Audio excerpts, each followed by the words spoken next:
الرحمن الرحيم الحمد لله رب العالمين والصلاة والسلام على رسول النبي الكريم وعلى آله وصحبه أجمعين. يقول ربنا تبارك وتعالى في محكم التنزيل وهو أصدق القائلين بعد أعوذ بالله من الشيطان الرجيم يا أيها الذين آمنوا اتقوا الله حق تقاته ولا تموتن إلا وأنتم مسلمون. اللهم صل على محمد وعلى آله وصحبه وسلم. اللهم علمنا بما ينفعنا وانفعنا بما علمتنا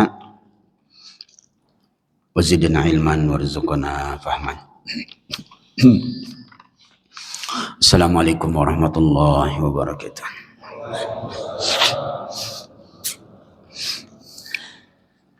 Alhamdulillah Bapak Ibu jamaah sekalian, kita sama-sama memuji Allah Subhanahu wa taala, bersyukur akan nikmat yang dilimpahkan kepada kita sekalian. Subuh hari ini kita berada dalam keadaan baik, dalam keadaan sehat setelah Allah menghidupkan kita kembali dari kematian yang sementara. Salawat dan taslim kepada Nabi kita, Nabi besar Muhammad sallallahu alaihi wasallam. Bapak Ibu jamaah sekalian, pada kesempatan subuh ini saya minta izin untuk menunda pembahasan lanjutan surah Al-Kahfi. Subuh ini kita belajar sedikit tentang fikih salat berjamaah. Mudah-mudahan bisa sedikit bervariasi secara khusus tentang fikih salat berjamaah. Yang pertama yang perlu kita sama-sama pahami tentang keutamaan salat berjamaah. Rasulullah sallallahu alaihi wasallam bersabda dari Ibnu Umar, beliau mengatakan Rasulullah sallallahu alaihi wasallam bersabda, salatul jamaah afdalu min salatil fadhi bi 27 darajah, muttafaq alaih. Wa fi riwayatin dari Abi Hurairah bi 25 juz'an. Salat berjamaah, kata Rasulullah sallallahu alaihi wasallam, lebih mulia, lebih besar pahalanya dibandingkan salat sendiri 27 derajat. Dalam riwayat yang lain dari Abi Hurairah 25 derajat. Itu keutamaan salat berjamaah. Mungkin akan ada pertanyaan, kenapa 27 kemudian datang riwayat yang lain 25. Ulama kita menjelaskan bahwa menyebut angka-angka itu adalah untuk memudahkan kita menelaah bahwa memang pahala-pahala itu ada yang disebutkan angka-angkanya. Yang kedua, secara khusus Imam As-San'ani dalam kitabnya Subulus Salam mengatakan bahwa 25 dan 27 tidak terjadi kontradiksi. Kenapa? Karena 25 itu masuk dalam 27. Iya. Berikutnya penjelasannya adalah bahwa bisa jadi orang salat berjamaah pahalanya sempurna 27, ada yang sempurna tapi 25. Disebabkan banyak hal. Salah satunya adalah ketika orang berangkat dari rumah menuju masjid untuk sholat berjamaah, ada yang berwudu di rumah. Nah, itulah kemungkinan besar yang pahalanya lebih tinggi daripada sholat berjamaah berangkat dari rumah tidak berwudu. Jadi sunnah berwudu dari rumah untuk berjalan menuju masjid. Hadisnya Rasulullah SAW mengatakan, man tawadda'a fi baitihi wa ahsana wudu'ahu thumma yamshi ilal masjid.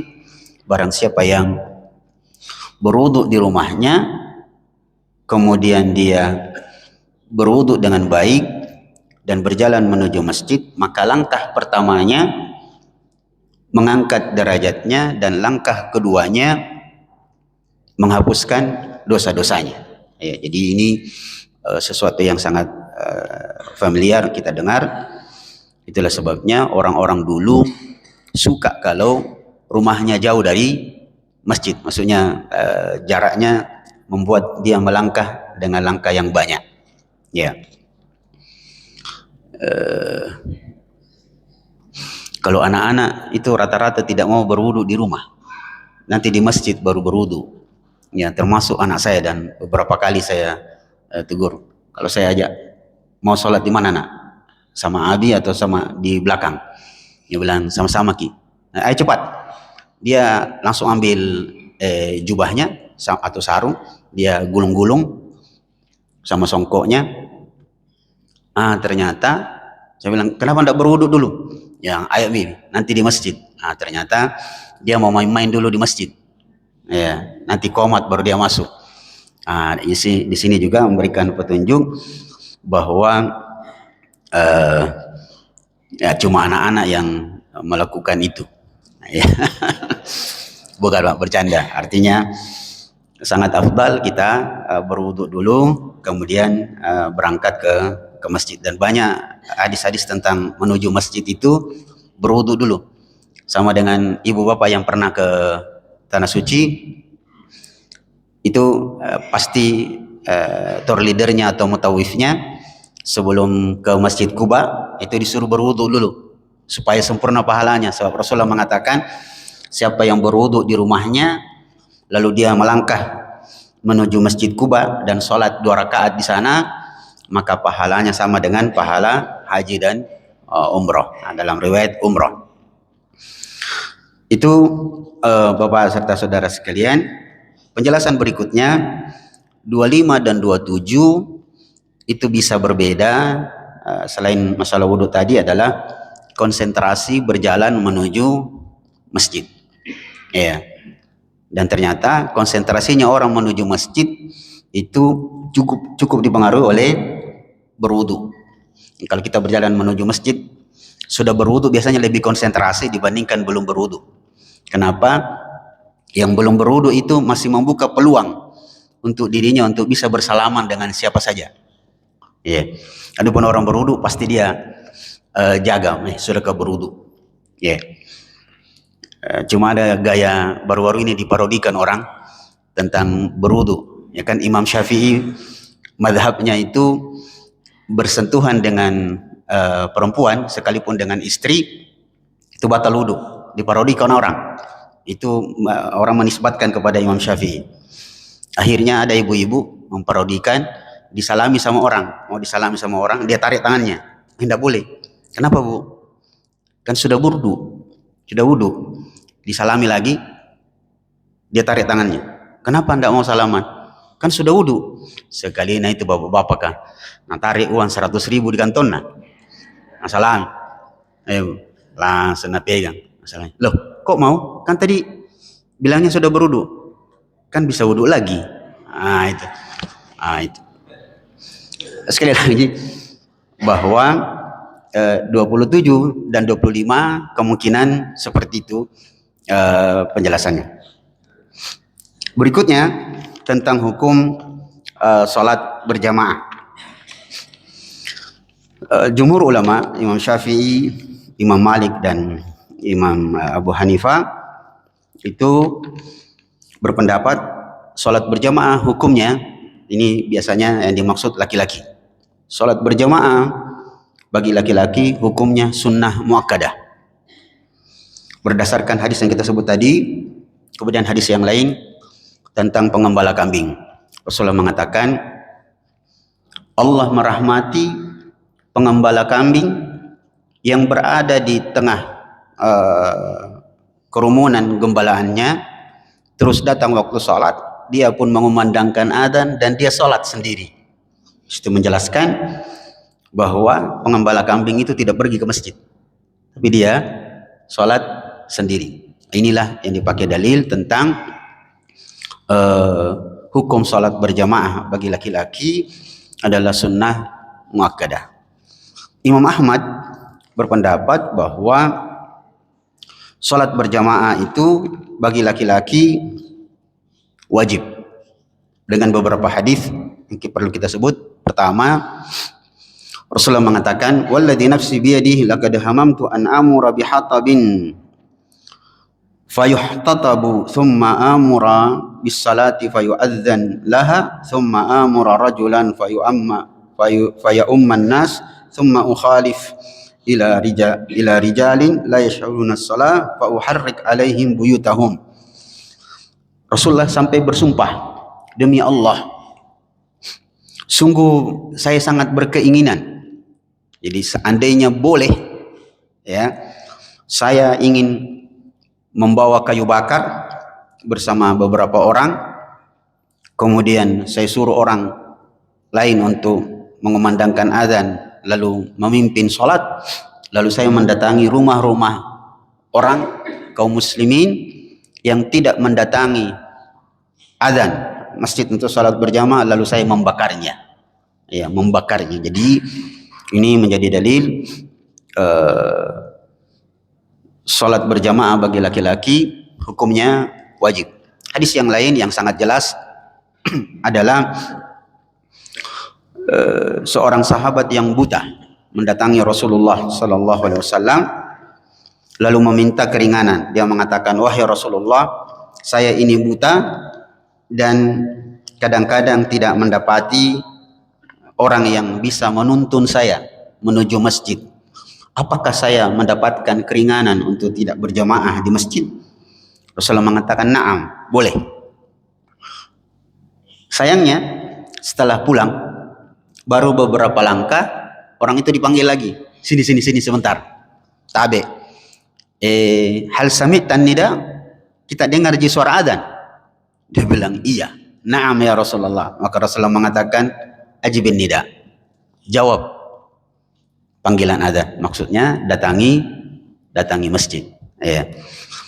Cukup dua itu kita jelaskan sebagai penjelasan bahwa ulama berbeda pendapat tentang hukum sholat berjamaah bagi laki-laki, dan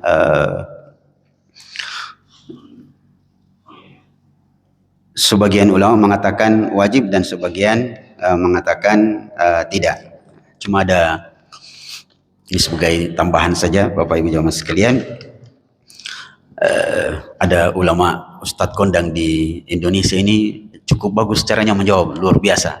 Satu saat ditanya, "Ustadz, hukum sholat berjamaah bagi laki-laki?" Dia bilang wajib. Kemudian orang itu mengatakan, "Bolehkah sholat sendiri bagi laki-laki, tidak ke masjid?" Ustadz itu bilang, sholat berjamaah wajib bagi laki-laki dan boleh tidak berjamaah kalau laki-laki itu haid. Jadi dia berpendapat bahwa dia wajib. Baik.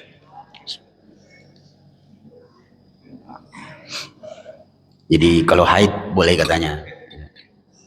Baik. Bagian ketiga, dan ini mudah-mudahan bisa memberikan kita lebih banyak pemahaman tentang fikih sholat, yaitu sholat berjamaah dinamakan berjamaah ketika dia berkumpul beberapa orang, dan jumlah paling sedikit dalam sholat berjamaah adalah ketika berkumpul 2 orang. Ya. Jadi sholat berjamaah dinamakan berjamaah, orang itu dapat pahala berjamaah jika berkumpul minimal 2 orang. Dan semakin banyak orang berjamaah, sholat berjamaah, maka akan semakin baik, semakin besar pahalanya. Nah, Bapak Ibu jamaah sekalian, Ibu Bapak mungkin masih ingat ada satu acara yang sangat baik di televisi, di acara, kalau saya tidak salah, channel Trans 7. Kalau bukan On The Spot, ada satu acara yang khusus Islam itu namanya Khazanah. masih ingat khazanah. Di acara khazanah itu pernah ditampilkan satu penelitian seorang ahli fisika, kalau saya tidak salah dari Perancis. Dibilangnya begini. Jadi dia penasaran kenapa orang Islam itu disyariatkan oleh nabinya untuk sholat berjamaah. Ternyata dia meliti, didapatkan bahwa ketika umat Islam itu melakukan sholat berjamaah, maka akan muncul spektrum berwarna biru. Spektrum mungkin kalau pakai bahasa dulu itu aura, kayak aura. Jadi semakin banyak orang berkumpul di satu masjid lalu dia sholat berjamaah, itu semakin kuat spektrumnya yang berwarna biru. Dan warna biru spektrum itu berfungsi untuk saling tarik menarik dan saling memberi power satu sama lain. Jadi orang yang agak ngantuk itu bisa dikasih power oleh orang-orang yang kuat di dalam masjid itu. Jadi luar biasa memang.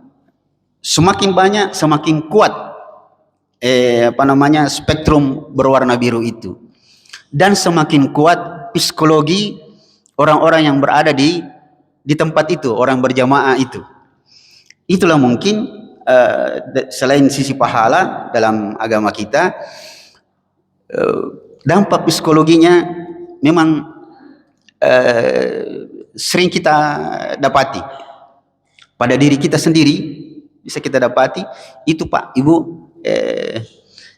Tentu lebih, atau bikin pertanyaan, yang mana lebih enak perasaan tak Bapak Ibu? Sholat berjamaah di satu masjid yang jamaahnya banyak dengan jamaahnya yang sedikit. Yang banyak.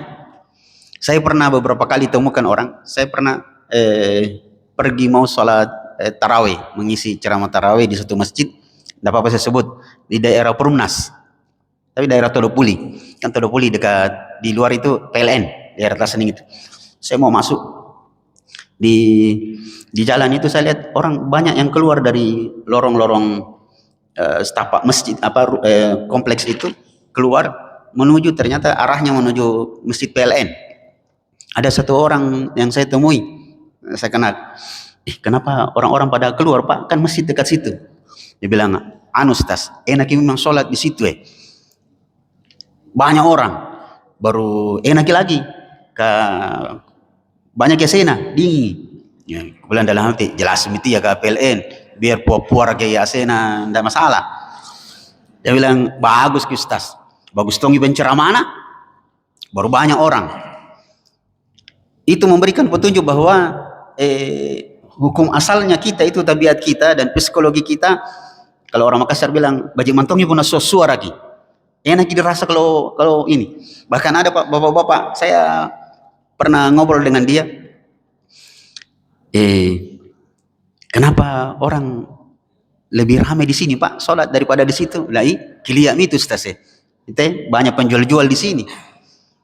Banyak penjual-jual, banyak anak-anak, dan kita juga orang tua ya suka di sini karena bagus suasananya, ramai, enak dirasa. Dan itu memberikan sekali lagi petunjuk bahwa sholat berjamaah semakin banyak, semakin baik, semakin baik.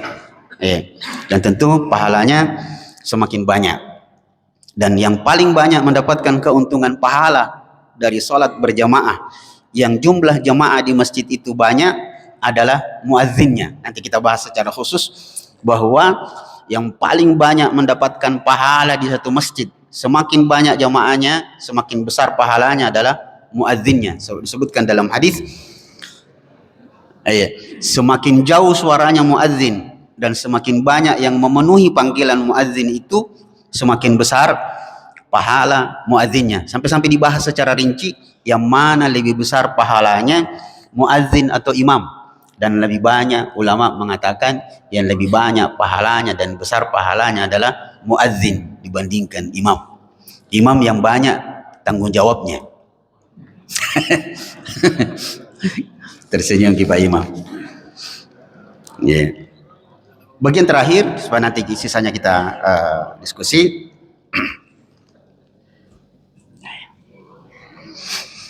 Salat berjamaah tentu ada imam, ada makmum. Bagaimana menentukan saf, membuat saf di dalam salat berjamaah? Menentukan saf di dalam salat berjamaah adalah melihat imam. Kalau ini begini saja.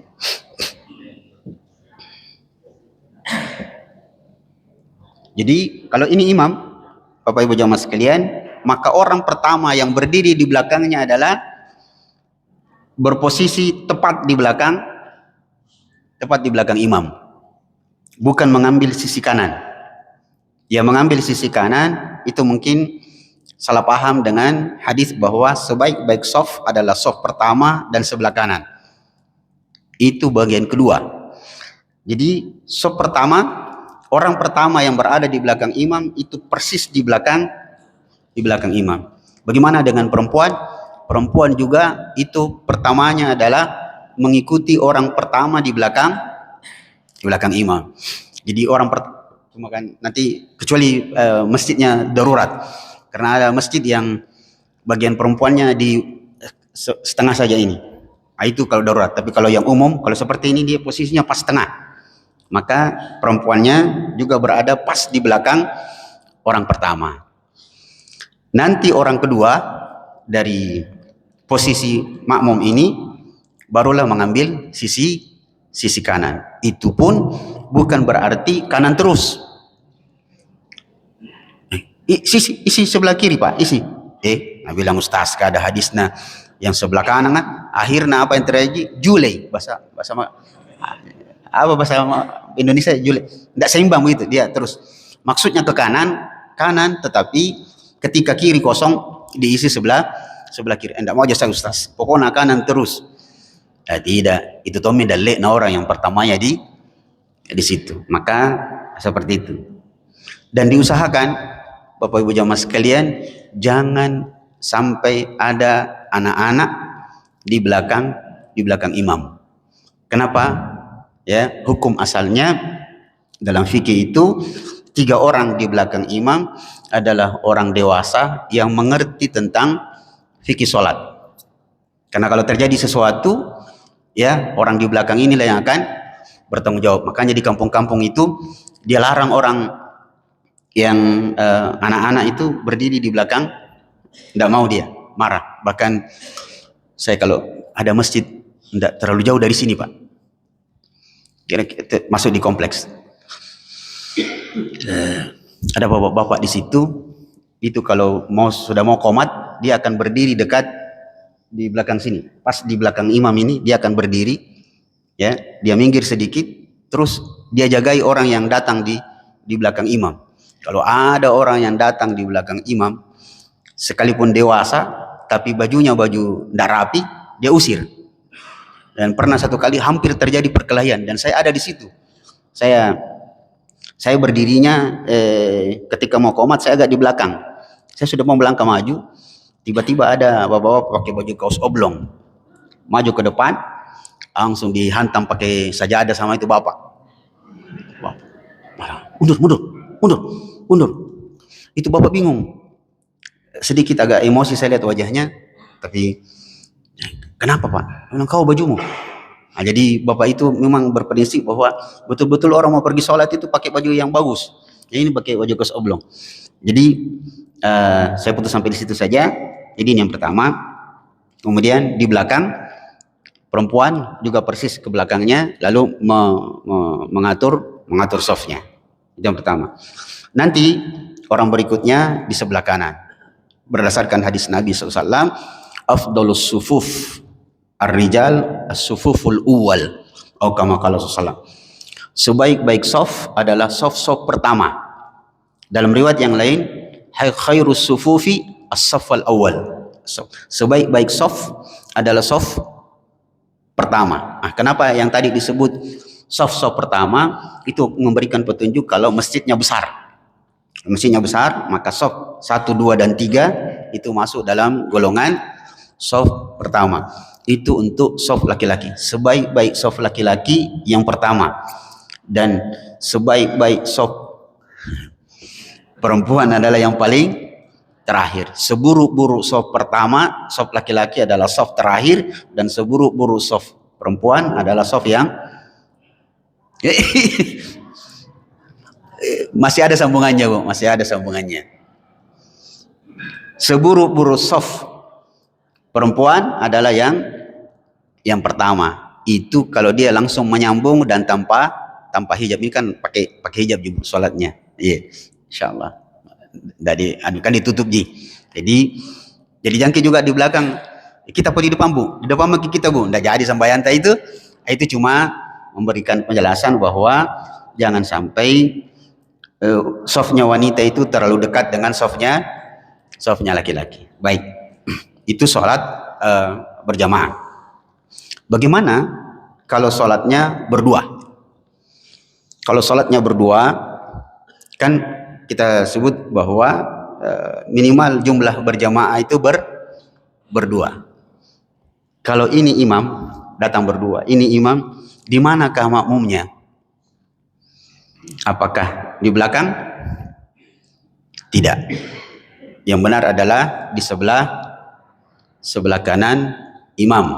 Nah, tinggal masalah apakah sejajar atau dia mundur sedikit. Beberapa penjelasan yang dinisbatkan kepada Imam Syafi'i, maka dia mundur sedikit. Dia mundur sedikit. Kira-kira kalau ini kaki kita, mundur sedikit di sebelah sini. Katanya apa? Katanya untuk membedakan mana imam, mana makmum.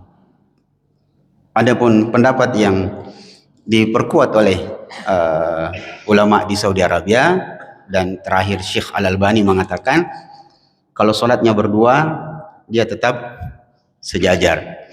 Tidak ditahu ki Ustaz, yang mana imam mana makmum?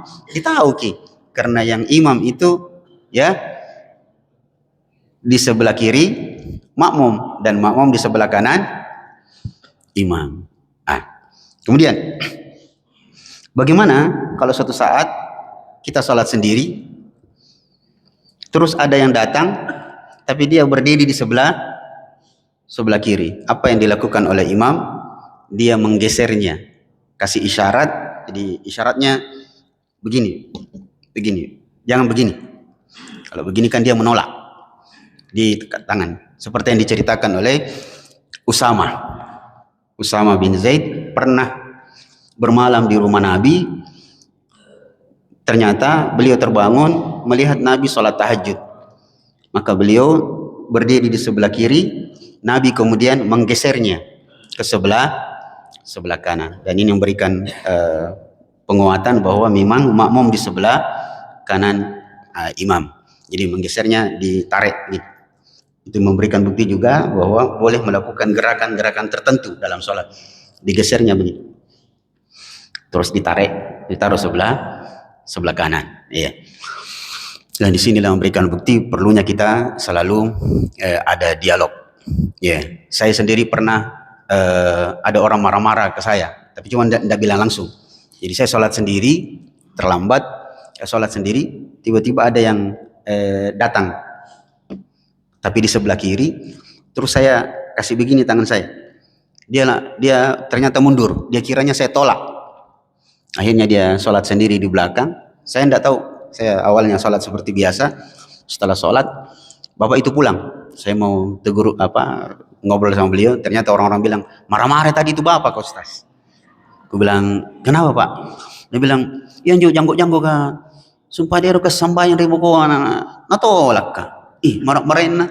Padahal saya tidak menolaknya. Saya ingin menggeser beliau ke sebelah kanan. Nah, ini perlu.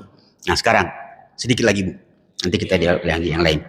Kalau Bapak Ibu punya pengalaman, bagaimana kalau ini sholat berdua, dan ini bisa terjadi pada ibu-ibu. Kalau ibu-ibu biasa tidak terlalu masalah, karena ibu-ibu pasti imamnya cuma di tengah, dia akan begini terus. Laki-laki, bagaimana ini sudah sholat berdua, ini imam, ini makmum, tiba-tiba ada yang datang. Di mana orang ketiga ini? Apakah dia berdiri saja di sini atau langsung ke sini? Nah, ada yang sholat berdua, di sini.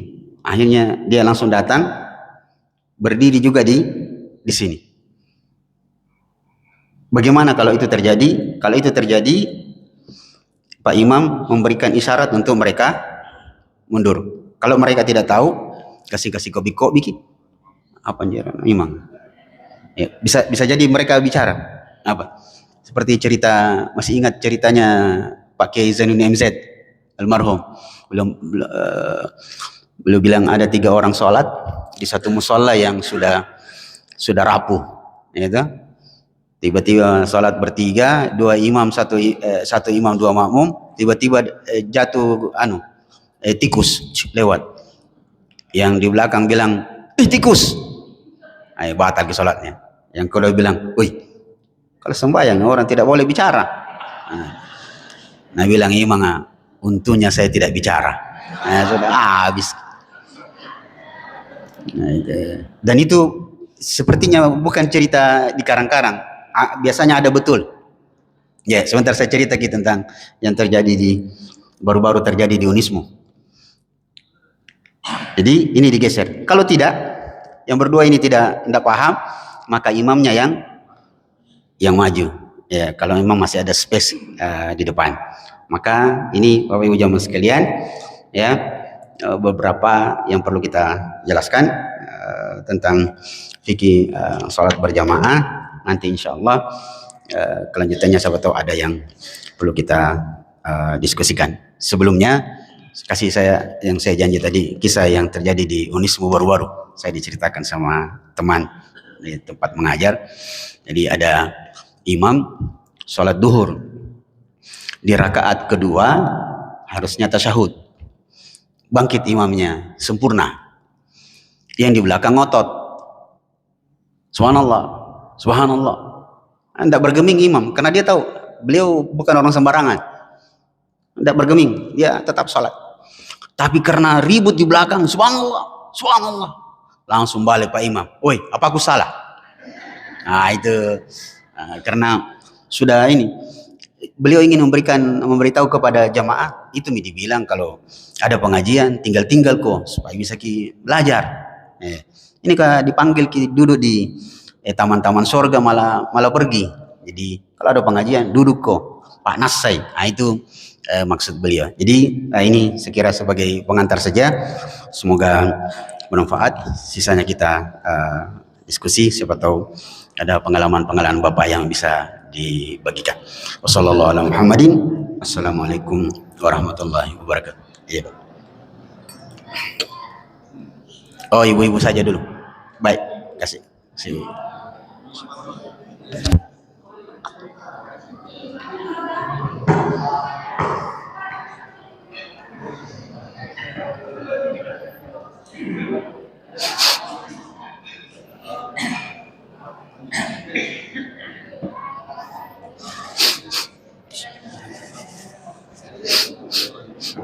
Assalamualaikum warahmatullahi wabarakatuh. Waalaikumsalam warahmatullahi wabarakatuh. Yang kami ingin bertanya ini Ustaz mengenai saf perempuan. Sementara kita ini kan ada tiang.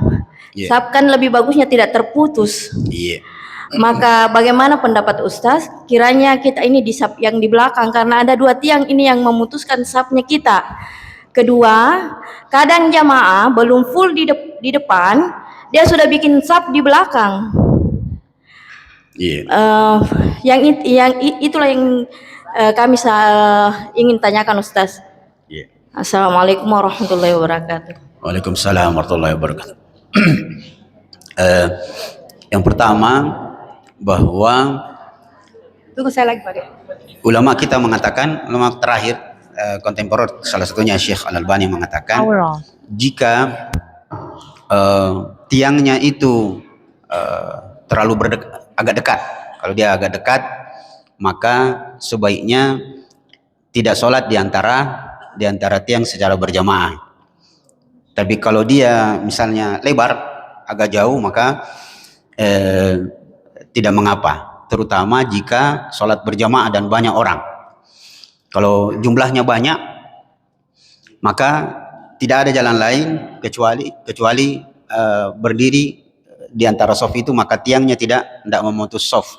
Dan itu yang terjadi di ibu kalau ke Masjidil Haram atau Masjid Nabawi, ada bagian tertentu di Masjidil Haram itu tiangnya dekat-dekat. Itu boleh jika dia darurat. Tetapi kalau dianggap longgar ibu, misalnya 2 soft kira-kira perempuannya, dan sedangkan tiangnya seperti ini, maka bikin saja yang agak longgar ke belakang, ditinggalkan tiangnya. Tapi kalau seperti tadi banyak, maka apa boleh buat, diisi seperti biasa. Kalau ini kan agak lebar dan kalau jumlah jamaahnya banyak, dia dianggap darurat, maka boleh. Tapi kalau dilihat kira-kira kita ini 1 soft cukup, maka lebih bagus mundur saja. Dan itu bukan cuma untuk perempuan, laki-laki kalau sholat Jumat tidak ada jalan lain kecuali itu pasti diisi antara tiang itu, tidak mengapa. Tapi kalau dia longgar-longgar ya maka mundur ke belakang. Bukan cuma untuk perempuan tapi laki-laki juga seperti itu. Memang afdalnya tidak berdiri di antara tiang. Kalau tiangnya seperti ini dan jumlah kita memandai untuk bisa mundur, ya lebih bagus mundur. Seperti ibu. Dia mirip-mirip dengan biasa kita sholat anak-anak lewat. Kalau anak-anak itu insya Allah tidak membatalkan sholat lewat-lewatnya anak-anak itu, insya Allah. Baik, begitu Bu, insya Allah jelas. Ada yang masalah? Iya. Iya, terima kasih. Assalamualaikum warahmatullahi wabarakatuh. Waalaikumsalam warahmatullahi wabarakatuh. Saya tanyakan Pak Ustaz tentang pahala jamaah sholat perempuan. Iya. Seperti yang kita tahu bahwa ayat itu sangat jelas bahwa sebaik-baik sholat perempuan itu bagaimana dengan keadaan kami yang saya ke masjid Pak Ustaz? Apakah tetap mendapatkan pahala 27 atau 25 sama dengan saat jamaahnya sholat pria? Terima kasih. Iya. Jadi hadis tadi mutlak. Jadi penjelasan ulama kita, hadis tadi mutlak. Siapapun yang berjamaah, baik laki-laki atau perempuan, itu pahalanya 27. Sama 27. Hanya saja nanti bobotnya yang berbeda. Sama-sama 27 tapi jenis atau bobotnya yang berbeda. Tapi sebelum saya lanjut, kita alihkan ke hadis yang ibu mau, bahwa sholatnya wanita perempuan itu lebih afdal di rumah, dan semakin ke dalam semakin afdal. Semakin masuk ke kamarnya semakin baik. Tetapi tidak menghalangi wanita hadir di masjid, apalagi kalau dia ke masjid itu banyak hal yang dia bisa dapatkan berupa kebaikan. Misalnya kalau tarawih ada pengajian, seperti ini ada pengajian. Yang kedua misalnya mau mengurus ibu-ibu seperti ini, itu kan pahalanya besar. Maka secara umum dalam ibadah tidak ada perbedaan pahala antara laki-laki dan perempuan, tidak ada dalam segi ibadah. Wassalihin wassalihat disebut dia berdampingan, al-qanitin wal qanitat disebut. Yang saya maksud adalah bobotnya bisa beda karena disebut afdalnya. Maka ketika perempuan datang ke masjid secara sengaja, begitu maksudnya, ya seperti misalnya sekarang bobotnya sama-sama 27 tapi jenis benda yang kalau kita bikinkan perbedaan, pernah kita buat 27 laki-laki, 27 perempuan, tetapi 27-nya perempuan beda berat massanya dengan 27-nya laki-laki. Kalau kita buatkan misalnya 27 laki-laki itu 27 berlian, maka 27-nya perempuan emas. Begitu. Atau begini, emas sama-sama 27 emas, yang laki-laki itu emas 24 karat, yang perempuannya 23 karat, atau yang berkarat-karat. Seperti enggak, jadi sama saja, cuma bobotnya saja yang seperti itu.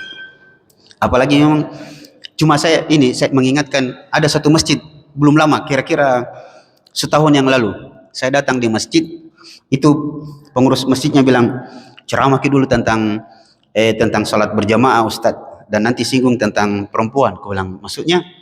Dia bilang, bolehkah perempuan salat di masjid? Aku bilang, boleh lah. Dia bilang, ceramah miki Ustadz, karena baru-baru ini ada khutbah Jumat. Ustadznya itu isi ceramahnya provokatif. Ya, provokatifnya justru ingin membatalkan beberapa sunnah. Yang salah satunya misalnya dia disebut beberapa di situ, dia bilang jangan bilang gitu, ada namanya Jumat berkah. Nggak ada sunnahnya itu Jumat berkah, nggak ada itu. Dia mau batalkan itu, Ustaz. Yang kedua, nggak ada ceritanya wanita datang ke masjid. Tempatnya perempuan itu sholat di rumah. Akhirnya saya ceramah lah, saya bilang hadis tentang perempuan sholat di masjid jelas sekali. Jelas sekali. Yang pertama tentang softnya laki-laki di depan, softnya perempuan di belakang. Itu memberikan petunjuk bahwa perempuan boleh sholat berjamaah. Yang kedua, saya sebut perempuan dengan anak-anak. Suatu saat Rasulullah SAW mengatakan kepada sahabat, ringankanlah sholatmu, ringankan sholatmu, karena boleh jadi di belakangmu di situ ada orang tua, ada sahibul hajah, ya, ada orang yang memiliki hajat mau cepat-cepat, ya, entah hajat ke toilet atau hajat yang lain, dan di situ bisa jadi ada anak-anak. Disebutkan dalam riwayat yang lain bahwa saya meringankan sholat saya karena ada suara tangis bayi. Ya, itu memberikan petunjuk ibu-ibu itu bawa anaknya ke masjid. Boleh. Jadi salat berjamaah silahkan saja, Bu. Bahkan wanita, ibu-ibu kalau datang salat Jumat di masjid, gugur di salat duhurnya. Boleh, kalau kita bikin pertanyaan, bolehkah wanita salat Jumat? Boleh. Boleh. Dan kalau sudah salat Jumat batal, misal gugur salat duhurnya. Makanya di Masjidil Haram itu orang ibu-ibu ke masjid salat Jumat mereka. Seperti itu. Begitu, Bu. Insyaallah. Jadi alhamdulillah tetap pahalanya sama. Iya, Pak. Ada. Iya. Waalaikumsalam warahmatullahi wabarakatuh. Iya, Pak.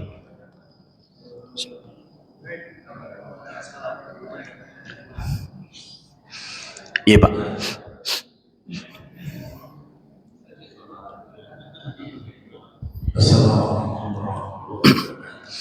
Waalaikumsalam warahmatullahi wabarakatuh.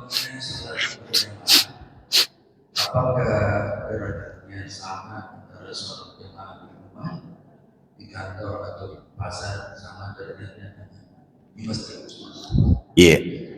Yang kedua, apakah mana derajat di sini? Apakah derajat takwa atau derajat stratifikasi sosial? Iya.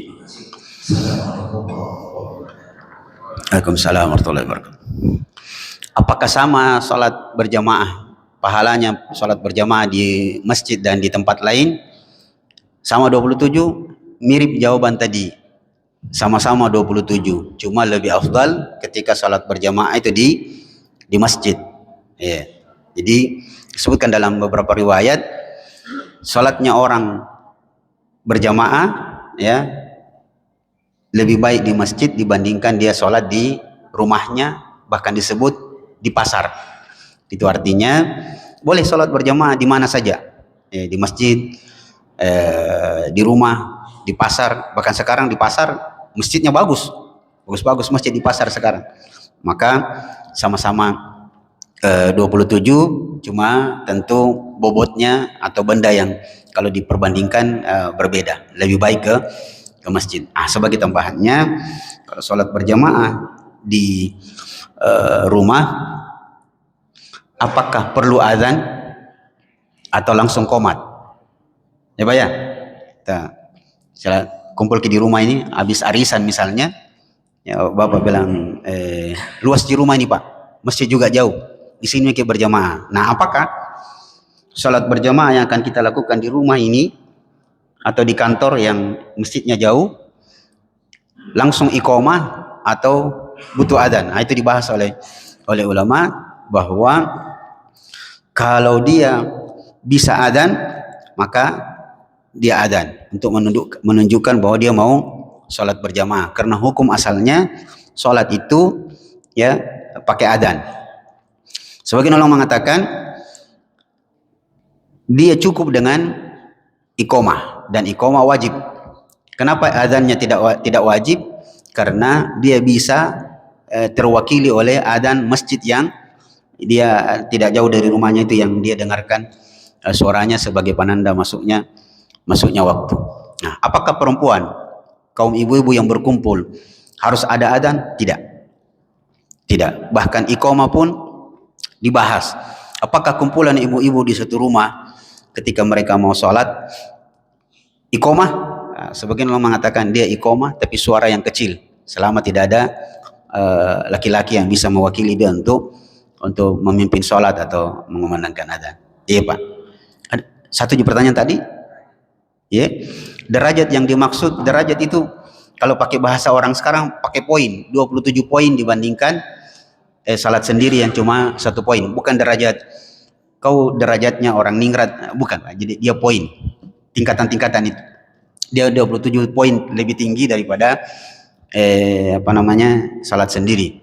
Yang biasa bahasa lainnya skor. Kalau 1 sampai 100, dia cuma dapat 11 dari 100. Iya Pak, itu 27 ya, 27. Iya Pak, begitu Pak ya. Iya. Assalamualaikum.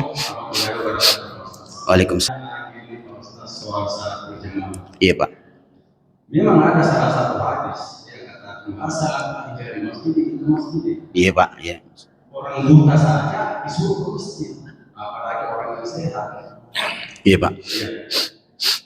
Terus kecuali ada usul. Iya. Usul hujan. Tapi rata-rata kita di sini punya mobil, punya air. Kenapa salat di rumah? Itu kan hujan bisa diantisipasi dengan kendaraan kita. Iya. Nah, mesti di rumah. Yang kedua, Ustaz, saya ketiduran, tidak salat berjamaah di masjid. Saya ketiduran. Pulang orang dari masjid, saya ke masjid. Iya. Apakah derajatnya sama dengan berjamaah tadi yang di masjid? Sementara saya sudah salat sendirian karena terlambat. Iya. Terima kasih, Ustaz. Baik, terima kasih pertanyaan. Adapun hadis tadi, la salata li jaril masjid, tidak sah salatnya orang salat sendiri di rumah yang dia bertetangga dengan masjid. Itulah hadis yang dipakai sebagai tambahan penguat oleh ulama yang menganggap salat berjamaah bagi laki-laki di masjid wajib. Ya, tetapi kita tidak bisa memaksakan, tinggal kita milih yang mana. Mau merasa bahwa salat berjamaah bagi laki-laki wajib atau tidak. Hanya saja kita ambil jalan tengahnya. Sebaiknya laki-laki kalau dia masih sehat, masih kuat, ya pergilah salat berjamaah di masjid. Untuk apa itu? Supaya tidak menutup peluang kepada saudara-saudara kita yang masih malas di masjid, masih malas ke masjid, atau bahkan yang tidak sholat. Saya mau aja sholat Ustaz, saya selama ini tidak mau sholat, tapi mau aja sholat ini, tapi tidak mau aja saya sholat di masjid deh, dengan berbagai alasan. Maka kita bilang, ya sholat, yang penting sholat, yang penting Anda sholat, itu jauh lebih baik. Tapi wajib beda Ustaz, tidak sah sholatnya kalau tidak sholat di masjid. Tapi saya tidak mau, baru Pak ini mau sholat. Oke apa Ustaz, saya sholat atau tidak? Daripada saya tidak sholat, saya sholat sendiri saja ya. Karena ada biasa orang bertanya begitu, maksudnya mau diikuti maunya, masih mending ini mau ke sholat Ustaz. Maka itu memberikan peluang bahwa ya sholat maki di rumah, ya boleh gitu, ya tidak masalah. Tapi kalau dia sudah terbiasa dengan pendidikan ke masjid, maka sebaiknya dikasih dia hadis yang wajib. Ya, alhamdulillah, untungnya Nabi itu memberikan peluang-peluang bahwa boleh begini, boleh begitu, tapi yang afdal adalah yang ini. Itu seperti itu Pak. Persoalan yang kedua, selesai sholat berjamaah, kita terlambat datang masuk ke masjid, dan itu memberikan petunjuk bahwa hati bapak dan hati yang saudara-saudara yang semisal seperti itu memang hatinya bergantung ke masjid, dan itu yang mendapatkan satu berita gembira dari Rasulullah SAW, orang yang akan dapatkan nanti naungan sab'atun, 7 golongan yang akan mendapatkan naungan Allah di hari tidak ada naungan kecuali naungan Allah adalah rajulun, orang yang laki-laki yang hatinya selalu bergantung ke masjid. Tidak enak perasaan kalau tidak sholat di masjid. Persoalannya adalah apakah dapat pahala sholat berjamaah? Kalau berjamaah dapat sholat berjamaah, tapi kalau sholat sendiri pahalanya sendiri. Maka bagaimana itu? Capek-capek toh pergi ke masjid, masa tidak dapat sholat berjamaah, Ustaz? Gampang. Cari orang yang sudah sholat, dia bersedekah untuk kita, mau jadi makmum tak? Dan itu pernah dilakukan Nabi. Suatu saat Nabi SAW selesai sholat, ya, ada sahabat yang datang terlambat, maka Rasulullah mengatakan, siapa yang mau bersedekah di sini untuk saudaranya? Maka boleh seperti itu. Iya Pak. Jadi tetap dapat, insya Allah di sisi lainnya. Iya. Begitu caranya Pak. Iya. Allahu a'lam. Ya, cukup ya. Ya, terakhir sekali Pak. Ya, boleh ya. Terakhir ya. Sebelum jam 6. Ya.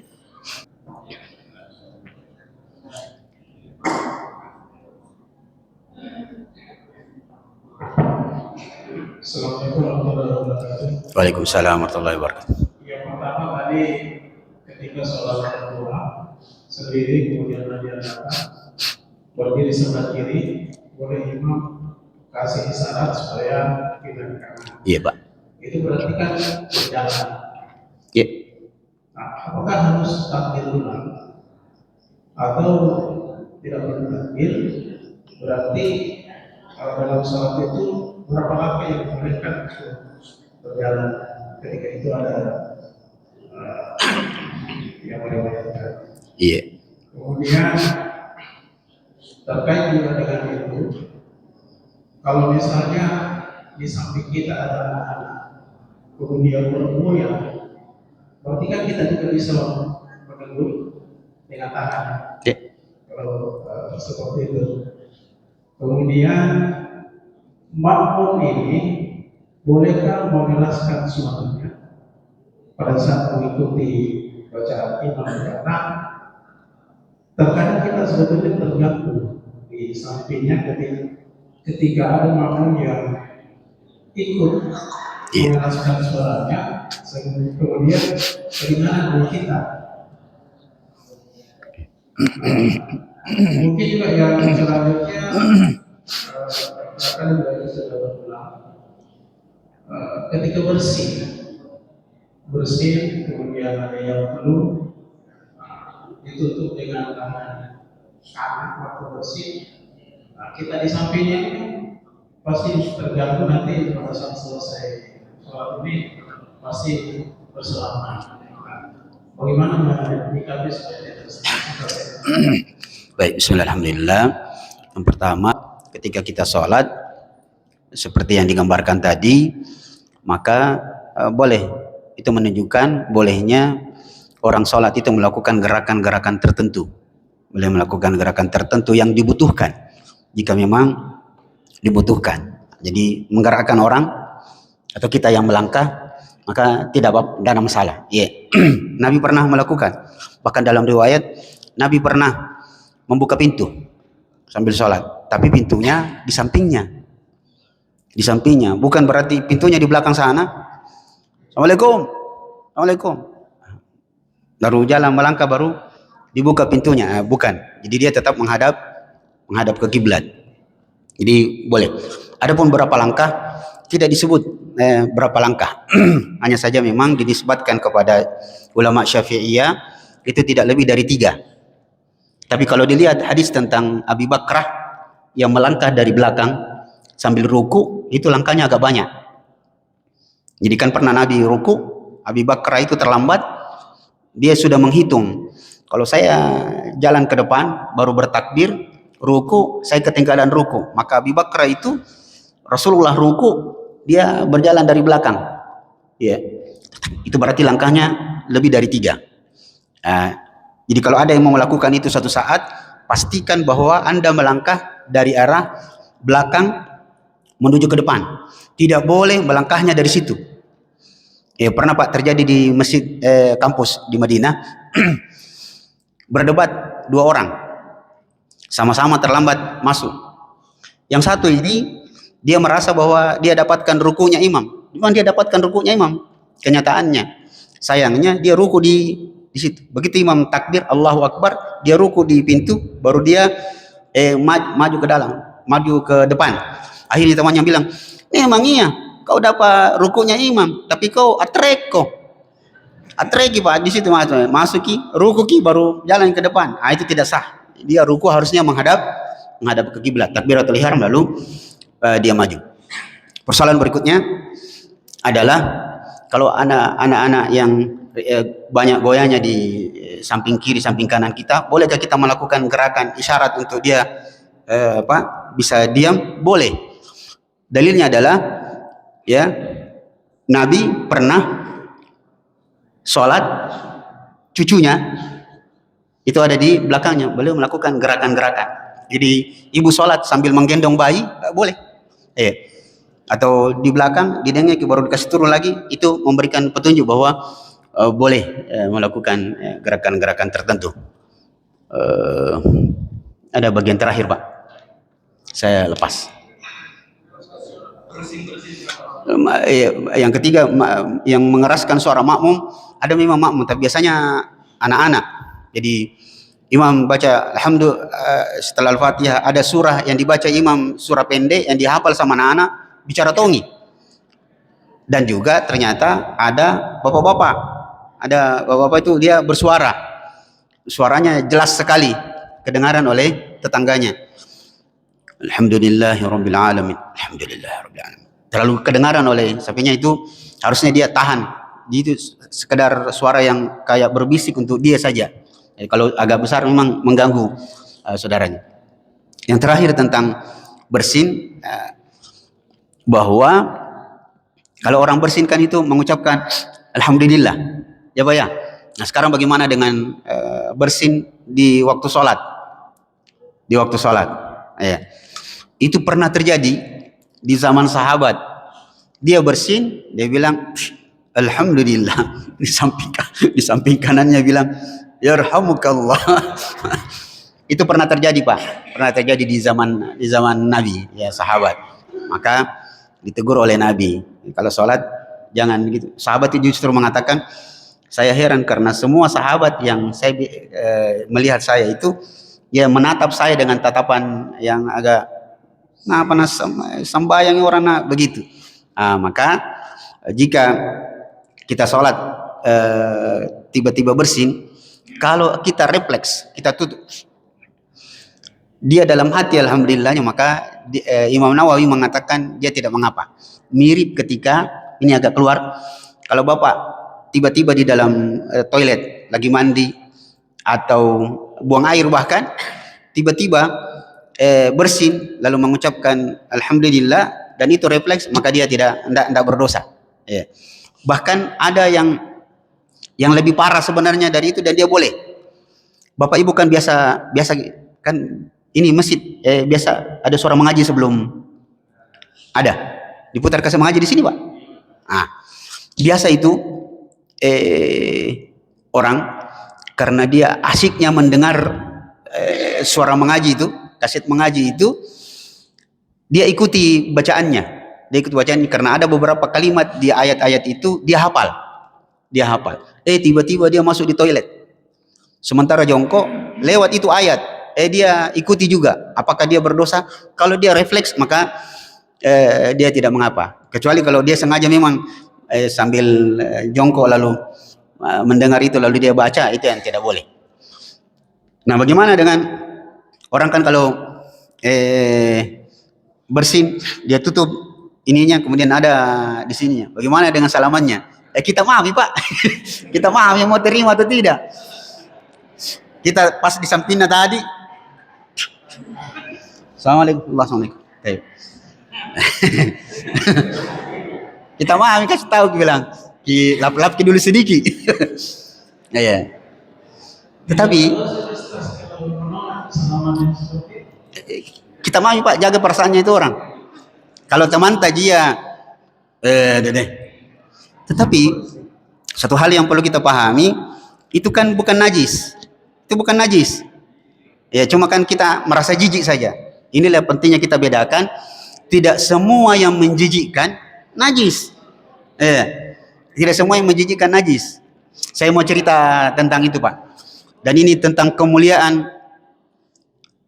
Disebutkan bahwa dia cucunya Al-Hasan atau Al-Hasan sendiri. Al-Hasan, cucu Nabi sallallahu alaihi wasallam. Pernah suatu saat diludahi orang. Kau cucunya Nabi itu, anaknya Ali bin Abi Thalib. Apa yang dilakukan oleh Al-Hasan ketika sudah diludahi? Dia kasih begini ludah yang itu, baru dia tersenyum. Lalu orang itu mengatakan, kau kenapa tersenyum? Biasanya orang kalau diludahi marah. Apa jawabannya? Subhanallah. Karena saya tahu hadis dari kakekku bahwa ludahnya orang itu, manusia, apalagi dia orang Islam, bukan najis. Selesai. Ya, bukan najis. Tidak ada masalah. Jadi dia memberikan dua pelajaran. Yang pertama pelajaran fikih bahwa ludah orang itu bukan najis. Yang kedua, begitulah cara beradab, berakhlak untuk tidak cepat emosi. Pak, ludahi. Bukan najis. Nah, tidak ada masalah. Jangankan ludahnya orang. Air liurnya kucing saja bukan najis. Cuma kan perasaan. Di situ yang bermain perasaan. Pengaring-iringnya. Nah, itu tinggal Bapak saja. Bagaimana menjaga perasaannya itu orang. Jadi dia juga harus tahu bahwa ini sudah bersih atau tidak. Atau dikasih begini dulu Pak. Tapi itu saja, tidak berdosa Pak menolaknya. Kalau ditolak, jangan begini dulu deh. Ya, tapi Assalamualaikum, kita kasih begini. Kenapa kita tarik tangan tak Pak? Ya sudah berudu. Wallahu a'lam Pak. Begitu saja, tidak masalah. Cukup Pak ya? Jam 6 kah? Bagaimana? Sebut Maki, siapa tahu saya kalau saya perkirakan tidak panjang, ya. Waalaikumsalam warahmatullahi.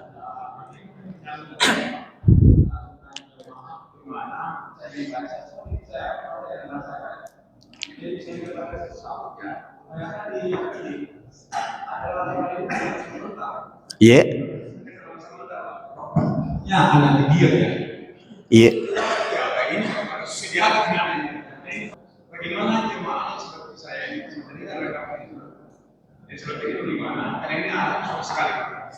Ya, ini pertama. Apakah begini yang ini sah bentuknya? Apa tidak foto di jemaahnya? Iya. Yang kedua ini cerita lucu-lucu Pak. Yang video ini namanya juga agak punya keterbelakangan mental ya. Kadang-kadang tangannya itu membawa sampai berubahnya Pak.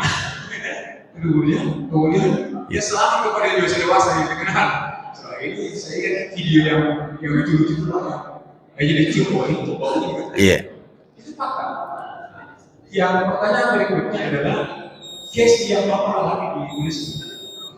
Bagaimana seorang ini bersikap ketika tadi mengatakan subhanallah. Apakah dia paksakan di menjalankan? Kata ketiga, aku dulu kembali karena jawabannya agak panjang nantinya, jam sudah menunjukkan jam 6 dan saya harus bersegera juga ini Pak. Insyaallah pekan depan kita lanjut di episode yang lebih lengkap insyaallah. Saya catat pertanyaan tak insyaallah. Wassallallahu Muhammadin wa ala alihi wasallam. Assalamualaikum warahmatullahi wabarakatuh.